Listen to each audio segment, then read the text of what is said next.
좀 쉬셨습니까?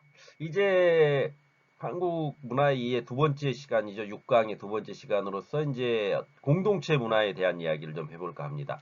그러니까 한국의 공동체 문화. 그러니까 한국이라는 것이 이제 어떤 그 생활 공동체를 이제 이루고 살거든요. 그 다음에 이제 앞서 이제 제가 우리라는 말을 말씀드렸죠, 여러분들에게. 그래서 한국인들은 굉장히 어떤 공동체 의식이 강한 민족이거든요. 공동체 의식이 강한 민족이기 때문에 그 공동체를 어떤 식으로 이해하고 받아들이냐를 이것도 굉장히 중요하죠. 그래서 먼저 이야기해 볼 것은 이제 한국의 어떠한 공동체 문화 중에서 한국의 가족 문화에 대한 이야기를 좀 해볼까 합니다. 한국의 가족 문화. 어, 그래서 가족이라는 것은 결국 혼인으로 맺어진 부부나 부모나 자식과 같이, 그러니까 부부나 부모나 자식 이렇게 같이 혈연으로 이루어진 집단 혹은 그 구성원을 가족이라고 우리가 보통 이야기를 하죠. 어, 그랬을 때 이러한 한국 그 가족을 규정 지었을 때 한국 가족이 가지고 있는 특징은 뭐냐 했을 때 먼저 혈통을 중시하는 직계 가족 유형이라는 거죠. 혈통을 중시하는 직계 가족 유형. 그래서 직계 가족이라는 것은 직계죠, 직계. 그러니까 바로 계통상 직계 바로 내려온다는 거죠. 그래서 부부, 그다음에 집을 구성할 아들의 가족으로 구성되는 가족, 그다음에 후계자는 장남이 되는 게 원칙인 것을 보통 이제 우리가 직계가족이라 그러거든요. 그러한 혈통을 중시하는 직계가족 유형이라는 거죠. 그래서 대단히 혈통을 중시합니다. 그래서 우리 가족이냐 아니냐를 갖다가 이제 방금 저도 이렇게 우리 가족이냐 아니냐라고 말을 하고 있지 않습니까? 그러니까 가족이 되느냐 안 되느냐라는 것은 혈통 중심 사회 안에서의 혈통성을 굉장히 중시 여기는 그런 어떤 문화적 관습 이런 것들이 강하다는 거죠. 한국인들은. 다음으로 이제 생산과 소비 주체로서의 어떤 가족이 있습니다. 그래서 아무래도 이제 농경 사회다 보니까 의식주 생활을 한 생산물들을 가족을 통해 생산되고 있기 때문에 그 가족의 구성원들은 대단히 중요했다라는 거죠. 어, 그리고 생산물 역시 가족 구성원이 소비를 하는 것이었기 때문에요. 그러니까 그 1년 농사를 지어가지고 그 지은 생산의 주체로서 가족이 존재했고, 그래서 예전에는 이제 어떤 가족이라는 게 그러니까 아들, 딸을 많이 낳는 게 좋다라고 했던 것은 바로 노동력이죠. 노동력. 아들과 딸이라는 것은 일종의 노동 생산성을 갖다 의미하는 것이었기 때문에 가족 안에서의 노동 생산성을 의미하는 것이기 때문에 가족은 많을수록 좋았다라는 거죠. 왜? 노동을 많이 할 수 있으니까요. 그러면은 노동을 많이 하게 되면은 그만큼 뭡니까? 노동 생산물이 많아지는 것이고 그 생산물의 소비 역시 가족 구성원들끼리 이렇게 하게 되었다라는 거죠. 그래서 그것이 이제 한국 가족이 가지고 있는 어떤 특성 중에 하나라고 볼 수가 있습니다. 다음으로 가사를 분담하는 어떤 생활 단위로서의 가족이 있죠. 그래서 생활을 원활히 유지하기 위해서 가장은 남자가, 그 다음에 여자는 가사 운영권을 가지게 됐던 거죠. 그래서 가부장이란 말이 있지 않습니까? 가부장 하면은 가족의 아버지 부자거든요. 그러니까 가부장제 사회거든요. 우리 한국 사회를. 그럼 가부장제 사회가 뭐냐 그랬을 때 아버지가 어떤 집안의 기둥으로서 어른으로서 가장의 역할을 담당했다라는 거죠. 그 다음에 어머니는 안살림을 보통 이제 가사 운영권, 그 다음에 그 가사 운영권과 집행권을 가지고 있는 역할 분담이 이렇게 이루어져 있었다라는 거죠. 그래서 남자는 바깥 일을 주로 하는 사람들이었고 여자들은 집안일을 주로 하는 사람이라고 인식이 되어 있다라는 겁니다. 그런 인식이 아주 강하게 한국의 어떤 전통성과 맞물려 가지고 인식되고 있다. 이런 것들을 이해하시면 될 것 같습니다. 다음으로 가족을 교육하는 교화 단위로서 가족이 있죠. 그래서 가족의 의례를 중시하죠. 한국인들은. 그래서 그것은 이제 유교 사회의 영향입니다. 그래서 가족 사이에서 지켜야 할 어떤 의례라는 게 대단히 다른 사회보다는 강합니다. 그러다 보니까 그러한 지켜야 할 의례들을 기본적으로 가족을 통해서 교화하고, 교화라는 것은 이제 교육을 한다는 거죠. 그 다음에 그리고 그걸 또 실천을 하고 어, 이렇게 했다는 거죠. 그러니까 이 가족을 통해 교화하고 실천했다는 것은 아버지가 자식 교육을 어떻게 하느냐, 그게 집안 그 집안을 내 어떠한 그 가족의 어떠한 위계 질서가 잡혀 있느냐, 잡혀 있지 않느냐를 결정하는 그러한 것으로 인식되고 있다라는 거죠. 한국 사회 안에서는. 그러니까 가족 교육이 잘못되었다라는 말을 한다는 것은 그만큼 위계 질서가 없다는 겁니다. 그 가족 안에. 우리가 그래서 이제 보통 난장판이나 개판 이런 말들을 하거든요.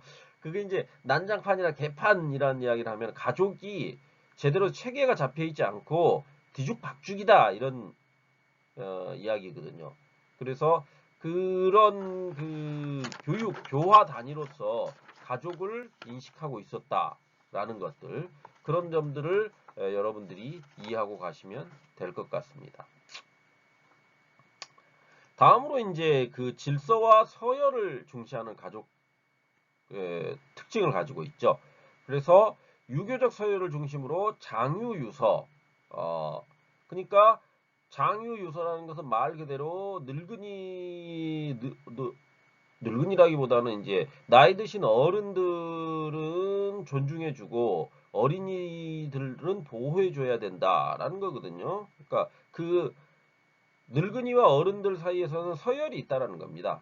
서열이 있기 때문에 그 서열에 따라서 움직여라 이런 거죠. 그다음에 남녀 유별이 엄격했죠. 그래서 앞서도 이제 제가 잠깐 말씀드렸지만 남녀 칠세 부동석이라는 말이 있지 않습니까? 남자와 여자는 7살이 되면 부동석, 그러니까 같이 앉을 수가 없다라는 거죠. 그런 질서와 서열을 굉장히 중시하지 않습니까? 그러니까 그 안방과 앞서도 이제 제가 말씀드렸지만 안방과 사랑방이라는 게 있었다 그랬죠. 그래서 안방은 엄마가 그 이를테면 기거하는 공간이었고 사랑방은 아버지가 기거하는 공간으로서 남녀가 유별하고 이렇게 기거하는 공간조차도 이렇게 따로따로 만들어 놨다는 거죠. 그만큼 가족 내에서도 질서와 서열을 굉장히 중시하죠. 그래서 제가 이제 저희 집안의 장남이거든요. 그래서 장남에게는 어떤 면에서 보면은 굉장한 혜택이 좀 주어지는 것도 있습니다. 물론 이제 혜택과 더불어서 책임도 많이 따라가죠. 그래서 장남이기 때문에 감내해야 될 것들이 대단히 많죠. 왜? 장남이라는 것은 말 그대로 자식의, 그러니까 장남과 장녀라는 것은, 장남이라는 것은 그 남자 가족의 가장 윗 사람을 장남, 그 다음에 두 번째가 차남, 그 다음에 세 번째가 삼남 이렇게 이야기를 하거든요. 그 다음에 첫째 여자를 장녀, 그 다음에 둘째를 차녀, 그 다음에 세 번째는 이제 삼녀 이렇게 이야기를 보통 이야기를 하는데 그 장남이나 장녀는 어떠한 그 쉽게 얘기하면 자식에 있어서의 서열, 그것도 서열을 의미하는 거잖아요. 벌써 어, 말에서부터 서열이 정해져 버린 거 아닙니까? 그래서 우선순위가 있는 거죠. 그래서 장남과 장녀는 첫째이기 때문에 어, 내세울 어떠한 그 권리도 많이 있었지만 또 의무도 많이 있었거든요. 그러다 보니까 이제 옛날에 어떠한 드라마나 이런 데 보면 장남이나 장녀는 그 밑에 있는 동생들을 위해서 돈을 벌기 위해서 자신을 희생하는 경우가 대단히 많았었습니다. 그런 그 가족 내의 어떠한 이야기를 다룬 그런 그 드라마나 이런 것들이 많이 있거든요. 그러니까 장남은 모든 것을 책임져야 되고 장녀 역시 모든 것을 책임져야 되기 때문에 그 가족을 이를테면 아버지나 어머니가 돌아가시면 그 아버지나 어머니의 가장으로서의 역할을 장남이나 장녀가 하게 되는 거죠. 그렇게 되니까 그러한 질서와 서열이라는 것이 그런 데서 생기게 되는 거죠. 음, 그렇게 이해하고 가시면 될 것 같습니다. 그러니까 한국의 어떤 공동체 문화 안에서의 가족의 의미라는 것은 이러하다라는 정도로 이해를 하고 가시면 될 것 같습니다. 이번 시간에는 그러니까 이 앞서 이제 제가 간단히 끝내려고 했는데 좀 말이 길어졌는데 이번 시간에는 정말 간단하게 끝낼 수 있을 것 같습니다. 별다르게 할 얘기가 없고 한국의 공동체 문화라는 게 이렇다라는 정도로만 이해하고 가시면 될 것이기 때문에요. 다음으로 이제 한국의 어떠한 친족 문화를 좀 봅시다. 친족 문화. 친족 문화라는 것은 뭐냐 그랬을 때 친족이라는 것은 혈연과 혼인을 기초로 해서 상호간의 어떤 관계를 가지는 사람을 갖다 이야기하죠. 어, 그래서 친족의 범위라는 것은 가족법에 따르면 8촌 이내의 어떤 혈족을 친족이라고 규정을 했습니다.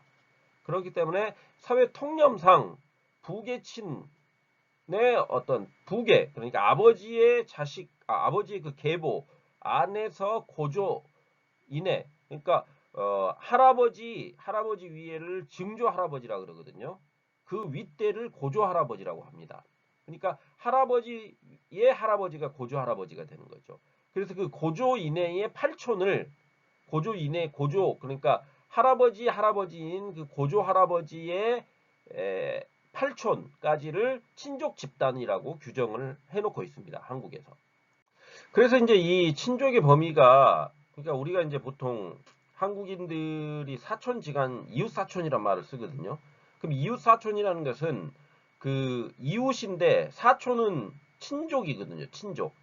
그러니까 이웃을 마치 친족의 개념으로 집어넣는 것이 이제 이웃사촌이란 말입니다.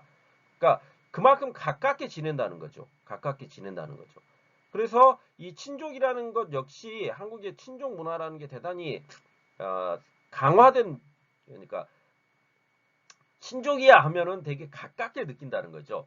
그러니까 이를테면 남자 집안의 그 친족 계열을 보면 고조가 있고요. 그 밑에인 증조가 있다 그러지 않습니까? 그 밑에 조부, 할아버지가 있죠. 그 밑에 부, 아버지가 있고 내가 있고 그 다음에 나의 아들이 있고 그 아들의 손자가 있죠. 그 밑을 손자라 부르죠. 그 다음에 나와 내 형제들은 이촌 관계라 그럽니다. 보통 이촌. 그 다음에 그 나와 내 아들이 있을 때 그 아들과 그 형제의 아들, 딸이 또 있을 거 아닙니까? 그럼 그 형제의 아들은 삼촌 관계입니다. 그렇기 때문에 우리가 보통 이제 삼촌, 외삼촌 이런 말들을 하거든요. 그러면 삼촌은 그러니까 나와 형제지간인데 그 형제지간의 아들, 딸들이 나를 부를 때 보통 이야기를 하죠. 나를 부를 때. 그런데 그 삼촌 관계가 있고 사촌 관계라는 것은 이제 그 아들 굉장히 이제 복잡해지고 있는데 여러분들 그 사촌 관계라는 것은 이렇게 생각하시면 됩니다. 쉽게 얘기하면 나와 관계되어 있는 내 형제들이 있죠. 그 형제들의 그 그러니까 고종사촌, 이종사촌이라 그러거든요. 그러면 고종사촌이라는 것은 고라는 것은 고모하고 고모부가 있거든요. 그러면 나의 아버지의 형제들입니다. 나의 아버지의 형제들. 나의 아버지의 형제들이 있을 거 아닙니까? 그러면 그 아버지의 형제들이 낳은 자식들은 나하고 사촌 관계가 되는 겁니다. 그래서 고종사촌이라는 것은 아버지 쪽은 고모부가 되기 때문에 고종사촌, 그 아들 자식들은 나와 고종사촌 관계가 되는 거고요. 이종사촌이라는 게 또 있습니다. 그럼 이종사촌이라는 것은 어머니 쪽입니다. 그래서 어머니 쪽에 그 외가자, 우리가 보통 외가라 그러거든요. 그래서 외사촌 이런 말을 쓰게 되는 거죠. 외사촌. 그래서 여기 보시면 친족 간의 관계를 촌으로 나타내고 촌수에 따라서 어떤 멀고 가까움의 척도를 규정한다는 거죠. 그래서 친족 간에는 촌, 그러니까 사촌, 삼촌 이렇게 이야기를 한다 그랬지 않습니까? 외척은 외사촌, 외삼촌 이렇게 된다는 거죠. 그 다음에 내 부인의 그쪽 계열은 처삼촌, 처사촌 이렇게 된다는 겁니다. 그래서 앞에다 뭘 붙이느냐에 따라서 관계가 이렇게 규정이 된다라는 거죠. 그렇기 때문에 이 친족이 아까 말씀드렸듯이 삼촌인데 사촌 관계가 가게 되면 친족 안에 있는 그러니까 아버지의 그 남자 그러니까 동생들은 고종이란 말이 붙게 되고요. 그 다음에 어머니 그러니까 어머니의 쉽게 얘기하면 형제 관계는 이종이란 말이 붙게 됩니다. 그래서 아버지의 형제를 고모, 그 다음에 고모부, 그 다음에 어머니의 형제를 이모, 이모부란 말을 쓰거든요. 그래서 우리가 이제 식당에 가게 되면 이모 이모 하게 되는데 이모 이모 부르게 되는데 그 이모가 바로 쉽게 얘기하면 나의 어머니의 형제지간입니다. 그렇기 때문에 굉장히 가까운 촌수죠. 그래서 가깝다는 의미로 이모 이모라는 말을 많이 쓰는 겁니다.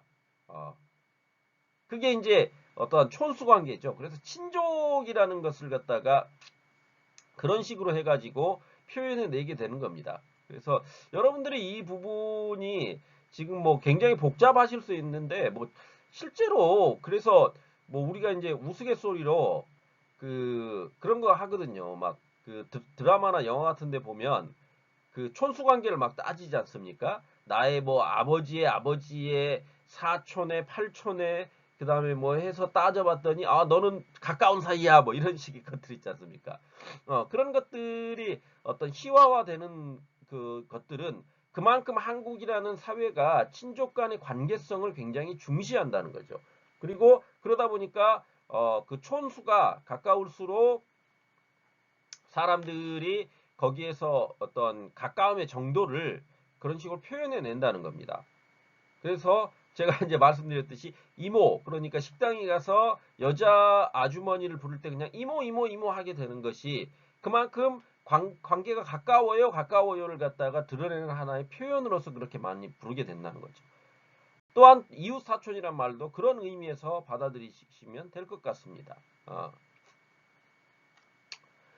다음으로 이제 우리가 살펴보게 될 것이 이제 한국의 마을 문화죠. 마을 문화. 그래서 마을이라는 것은 일정한 지역에 사람들이 모여가지고 수십 채의 집을 짓고 어떤 지연 공동체를 형성해서 살아가는 곳이죠. 그렇기 때문에 마을이라는 것은 노동 공동체이면서 놀이 공동체이고 신앙 공동체이면서 의례 공동체를 등을 행하는 공동체라고 할 수가 있죠. 그러니까 노동 공동체라는 것은 같이 모여가지고 농사를 짓는다는 겁니다. 같이.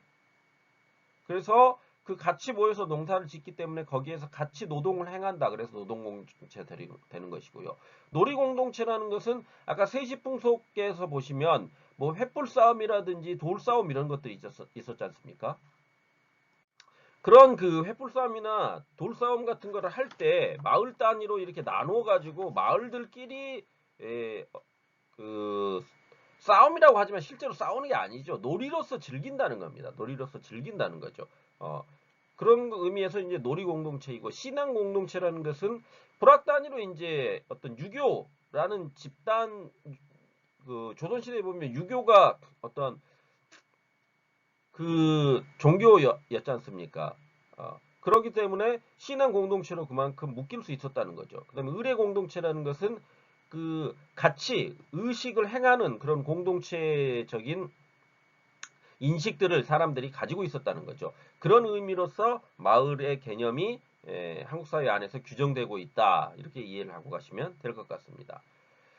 그래서 이제 이러한 마을의 어떤 구성 조건이라는 것은 마을 사람이라는 공동체 의식을 가졌다는 거죠. 그래서 마을 사람이 자신이 속한 특정 마을에 소속되어 있다라는 그런 것을 굉장히 그러니까 너는 같은 마을 사람이야라고 하면은 그만큼 뭡니까? 나와 가깝다는 것을 의미하고 그 가깝다는 것이 아까 앞서 말씀드렸듯이 친족 문화에서도 드러나듯이 가까움의 정도를 그런 식으로 표현해냈다는 거죠. 같은 마을 그러니까 우리가 보통 학연, 혈연, 지연이라는 말을 쓰거든요. 그럼 학연이라는 것은 뭐냐면 한국 사회는 학연과 혈연과 지연이 굉장히 크게 작용을 한다고 이야기를 합니다. 그럼 학연이라는 것은 학교입니다. 학교. 그러면은 너는 무슨 대학 나왔니? 너는 무슨 고등학교 나왔니? 무슨 중학교 나왔니? 무슨 초등학교 나왔니? 이런 것들 막 물어본다는 거죠. 그래서 조금이라도 관계가 되면 아 너는 이를테면 내 선배이시군요. 아니면 내 후배구나. 이렇게 한다는 거죠. 그 관계성 설정을. 지연이라는 것은 뭐냐면 바로 여기에 마을, 지역입니다. 지역. 지역의 다른 말이죠. 그래서 어디 출신이냐를 굉장히 따진다는 거죠. 그러니까 뭐 제가 이제 저는 전라남도 여수라고 한 말씀을 드렸었죠. 그러면은 저의 지역은 어디가 되냐면 전라남도 여수가 됩니다. 그럼 너는 어디에서 태어났니? 너 고향이 어디야? 그러면 저 전라남도 여수인데요. 그러면 여수라는 마을에 살고 있는 사람이었었구나라는 거죠. 그게 지연입니다. 그다음에 혈연이라는 것은 앞서 말씀드렸던 그 친족 공동체로서 그 혈족이라는 거죠. 혈족, 피로. 어, 그러니까 사촌이다, 삼촌이다. 그럼 굉장히 가까운 촌수라는 거죠. 물론 부부 사이를 일촌이라 그러고 형제를 이촌이라 그러거든요. 근데 일촌과 이촌이라는 말을 안 씁니다. 그냥 부부 사이, 그 다음에 형제 이렇게 말을 하죠. 그런데 이제 거기 그 다음부터 부부와 형제를 떠나면서부터 친족은 삼촌과 사촌으로 구분되지 않습니까? 어, 그래서 삼촌과 사촌까지는 보통 우리가 굉장히 가까운 친척으로 인식을 합니다. 한국인들 사이에서. 그래서 우리가 사촌지간이야 그러면은 굉장히 가까운 친척이야 이런 것들을 의미하죠.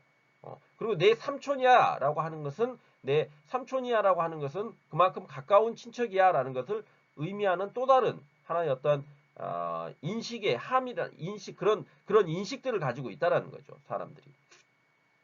마을 공동체라는 것도 역시 그렇다는 겁니다. 마을 사람들이 어떤 자신이 속한 특정 마을에 소속되어 있다는 의식을 가진다는 거죠. 더불어서 생활수단을 공유하고 있다는 겁니다. 그래서 생산활동을 통해서 공동작업에 참여해가지고 마을 구성원으로 인정을 받게 되는 게 굉장히 중요했다라는 거죠. 그래야지만 이제 나중에 이제 어떠한 그 이야기를 하게 되겠지만 쉽게 얘기하면 뭐 품앗이, 두레 이런 것들을 같이 할 수 있는 그러니까 농사를 지을 때 생산 활동을 할 때 그런 것들을 같이 할 수 있는 마을 공동체의 마을의 구성 조건이 된다는 겁니다. 세 번째로 이제 어떤 공동의 문화를 향유했다는 거죠. 그래서 동일한 마을에 거주하면서 마을 공동체 안에서의 어떤 의례, 신앙, 놀이 이런 것들에 참여할 수 있었다는 겁니다. 그러면서 마을의 어떤 공동의 문화를 향유하게 되었다라는 거죠.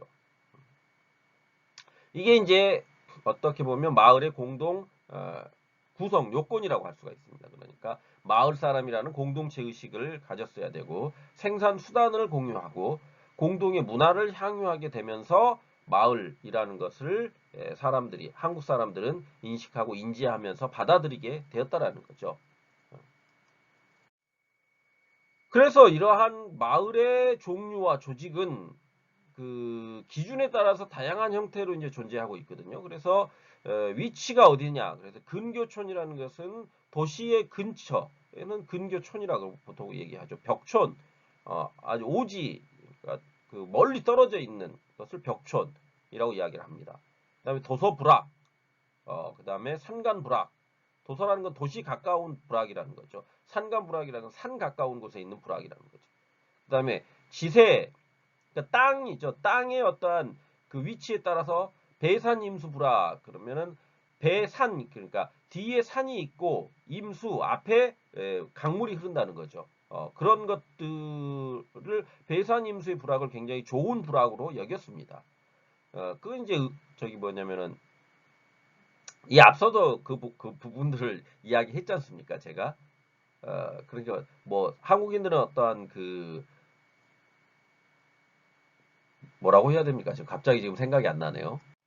그렇죠, 맞아. 그 풍수지리에 따라서 배산임소와 같은 그러니까 앞에 뒤에는 산이 있고 앞에는 물이 흘러야 된다 이런 걸 굉장히 중시했다라는 겁니다. 아, 다음으로 이제 분지불학이라는 것은 분지 그러니까 뭐 땅의 형태입니다. 땅의 형태를 분지에 만들어진 불학이다 해서 분지불학. 그다음에 크기에 따라서 대촌, 중촌, 소촌 이렇게 나누었다는 거죠. 그렇게 이제 마을의 종류가 이런 식으로 나누어졌다 이렇게 될 수. 것으로 여러분들이 이해하고 가시면 될 것 같습니다. 마지막으로 이제 우리가 마을의 공동체 문화에 대해서 좀 이야기를 해봅시다. 이 부분만 하고 나면 이번 시간에 좀 마칠까 합니다. 좀 간단히 한다 그랬죠. 그래서 마을의 공동체 문화 했을 때 먼저 일공동체였다는 거죠. 그래서 마을을 단위로 구성원들이 농사를 돕기 위해서 만든 조직이 두레입니다. 다음에 또 품앗이라는 게 있거든요. 그러면 품앗이라는 것은 개인들 간의 어떤 노동력의 교환 형식입니다. 그러니까 내가 이를테면 농사 모내기를 할 때 옆집을 도와줬으면 내가 농사를 지을 때는 그 옆집 사람이 나한테 와가지고 도와주는 것. 그런 것들이 이제 일종의 품앗이라 그럽니다. 그래서 내가 저 집에 가가지고 노동을 그만큼 했기 때문에 우리 집에 어떠한 노동력이 필요한 경우에는 그 옆집 사람이 우리 집에 와가지고 일을 해주는 것, 같이 일을 해주는 것. 거기에서는 금전관계가 오가는 게 아니죠. 그런 것들을 일종의 품앗이라 그래가지고 일 공동체로서 한국에서는 그걸 당연시 받아들였다는 겁니다. 그게 이제 조금 독특한 어떠한 공동체 문화라고 얘기를 할 수가 있죠. 다음으로 이제 놀이공동체라는 게 있죠. 그래서 농사와 관련해서 농사의 편의와 의욕고치, 그 다음에 풍년, 그 다음에 마을의 안녕을 기원하기 위한 뭐 줄당기기라든지 돌싸움, 횃불싸움, 보싸움 등을 같이 놀이를 같이 즐기면서 했다는 거죠. 공동체로서 마을 공동체가. 그래서 아까 이제 잠깐 말씀드렸듯이 이제 그 돌싸움이라는 것이 그러니까 이를테면 윗마을 아랫마을 있다 그랬을 때 윗마을 사람과 아랫마을 사람들이 돌싸움을 함으로써 한 해 동안에 어떠한 그 돌을 던지고 맞춰가지고 이렇게 하는 게 아니라 그 행동을 해가지고 그 공동체 간의 단결력이라든지 협동심 이런 것들을 평가하려고 했다는 겁니다. 그러니까 우리 마을은 이렇게 단단한 공동체야라는 걸 보여주려고 했다라는 거죠. 다른 마을에. 그런 것들이 한국인의 어떤 그 우리 문화 안에 녹아 있는 겁니다. 그래서 이 놀이마저도 그렇게 우리끼리 우리 해가지고 공동체로서 같이 하자 이렇게 됐다라는 거죠. 그러니까 줄당기기 같은 것도 그러니까 줄다리기라고 하지 않습니까? 줄다리기라는 게 줄 하나 놔두고 같이 줄을 당겨가지고 이기면 와 하는 거 아닙니까? 그걸 보고 있으면 저게 무슨 놀이야라고 생각할 수도 있겠지만 그 문화 안에 공동체 의식을 가지라는 거죠. 줄을 당기면서 같이 힘을 모아가지고 당기면 이기는 어떠한 보답이 돌아온다라는 거죠. 그런 것들을 통해서 우리는 하나다. 같은 공동체에 속해 있다. 소속감을 느끼게 했다는 겁니다. 그런 것들이 놀이를 통해서 드러나게 됐다는 거죠. 다음으로 의례 공동체죠. 그래서 출산 의례, 성년 의례, 혼인 의례, 장례 의례, 제례 의례와 같은 통과 의례들을 마을 공동체가 같이 했다는 겁니다. 같이 했다는 거죠. 그러니까 이웃집에서 어떠한 이를테면 출산이 있었다. 그러면 이웃 사람들이 와가지고 같이 축하를 해줬다는 겁니다. 그런 공동체 의식이 굉장히 강하지요. 그러니까 물론 이제 지금 어떠한 그 생활 문화 자체가 아파트 생활이 되다 보니까 그러한 그 공동체 문화가 많이 약화된 측면이 있거든요. 그러함에도 불구하고 아까 말씀드렸던 이웃 사촌과 같은 그 말들이 아직까지 남아있고 이런 것은 뭐냐면 그만큼 내 이웃과 내 주변 사람들을 같이 그 공동체 문화 안에 끌어들임으로써 그것들을 통해 가지고 내가 거기에 소속돼 있다라는 생각들을 많이 가지게 되는 거고 그러한 것들이 어떠한 이 사회를 구성하는 기본이라는 생각들을 한국인들이 많이 가지고 있다는 겁니다. 그게 이제 일종의 공동체 의식이죠. 그 공동체 의식이 대단히 발달되고 많은 것이 한국인이다. 이렇게 이해를 하고 가시면 될 것 같습니다. 그렇기 때문에 그 앞서 말씀드렸던 우리라는 것이 가능해진다는 거죠. 이런 공동체 문화가 있기 때문에요. 다음으로 이제 마지막으로 신앙 공동체가 있는데요. 그러니까 유일신이 아닌 모든 역할을 분담하는 다신 많은 그 신들이 있다고 믿는 것이 이제 한국 사회입니다. 그러다 보니까 마을 전체의 안녕과 질서를 위해서 장승이라든지 솥대, 탑, 선돌 이런 것들이 마을의 어떤 신성한 공간에 존재하게 된다는 거죠. 그러니까 그 장승이라는 거, 그러니까 천하대장군, 지하여장군 이런 것들이 있거든요. 그러니까 장승박이라는 지명이 있습니다. 그러면 장승박이라 서울에 이제 장승박이라는 곳이니까 그 장승이 서 있었던 곳이라는 거죠. 그만큼 그러니까 어떠한 그 장승을 세운다는 것은 그 마을을 지켜주고 있다라는 겁니다. 그 장승들이. 그런 의식들이 있다라는 거죠. 그러니까 마을 전체의 안녕과 질서를 위해서 신앙, 일종의 무속신앙이긴 하지만 민속신앙의 형태로 그러한 것들을 같은 공동체 안에서 인식하고 인식하면서 받아들이고 있다는 거죠. 그게 이제 한국인들만이 가지고 있는 어떠한 공동체적 특성이라고 할 수가 있는 거죠. 그러니까 마을이라는 것은 일 공동체와 놀이 공동체, 그 다음에 의례 공동체, 신앙 공동체로서 존재하고 있다라는 겁니다. 그 의식이 많이 약화되긴 했지만 그 이면에 내재되어 있는 그 사람들의 머릿속 혹은 그 사람들의 마음속에 내재되어 있는 것들이 아직까지도 그러한 공동체적 문화 형태로 많이 드러나고 있는 게 한국이다. 이런 식으로 여러분들이 이해하고 가시면 될 것 같습니다. 자, 이제 이상에서와 같이 여러분들과 함께 이제 두 번째 시간에서 한국의 어떤 공동체 문화에 대해서 살펴봤는데요. 한국의 이제 어떤 일단 가족 문화의 특징을 좀 살펴봤고 한국의 가족 문화의 특성이 굉장히 강하지 않습니까? 그다음 친족 문화. 역시 사촌, 팔촌 막 해가지고 촌수를 굉장히 따지죠. 촌수를 굉장히 따진다는 것은 그만큼 친족을 가깝다고 생각을 하고 그 친족을 가깝다고 생각하기 때문에 그 가운데서 어떠한 문화 형태가 존재하게 되는 것이고 그 가운데서 이제 어떠한 일들을 행하는 데 있어서 그러한 생각들이 많이 그 사람들이 가지고 있다는 겁니다. 그 다음에 마을 역시 공동체의 문화로 묶여 있다는 거죠. 그래서 뭐 여기 말씀드렸듯이 일 공동체와 놀이 공동체, 그 다음에 의례 공동체, 신앙 공동체 이런 것들을 보면은 같은 마을 사람이라는 것이 우리로서 존재하고 그걸 굉장히 중요하게 생각하는 사람들이 바로 한국인이다. 이렇게 이해를 하고 가시면 될 것 같습니다. 듣느라고 수고들 하셨고요. 두 번째 시간은 이 정도로 마무리하도록 하겠습니다. 감사합니다.